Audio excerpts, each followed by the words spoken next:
दूध विकणं पाप मानलं जातं महाराष्ट्रातल्या या गावात, आणि जर कोणी दूध विकायला गेलं तर त्यांच्या गाई म्हशी कधीच गाभण राहत नाही.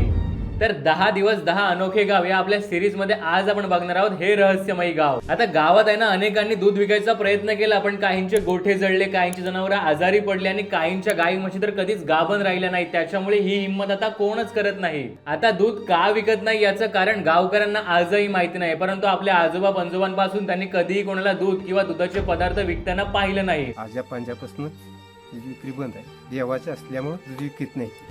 आणि ज्यांनी हा प्रयत्न केला त्यांच्यासोबत काही ना काही अपशकुन घडलं, म्हणून ही हिंमत आता ही लोक करतच नाही. आणि आता ज्या गावकऱ्यांना दूध विकायचं असेल ना तर ते कडेपूरच्या डोंगराई देवीला कौल लावतात, आणि जर देवीने हा कौल मान्य केला तरच ते दूध विक्री करतात. आणि ज्यांचा कौल देवी मान्य करत नाही ते गावकरी या दूध विकायच्या नादाला लागत सुद्धा नाहीत. तर हे अनोखं गाव आहे सांगलीच्या कडेगाव तालुक्यातील सासपडे.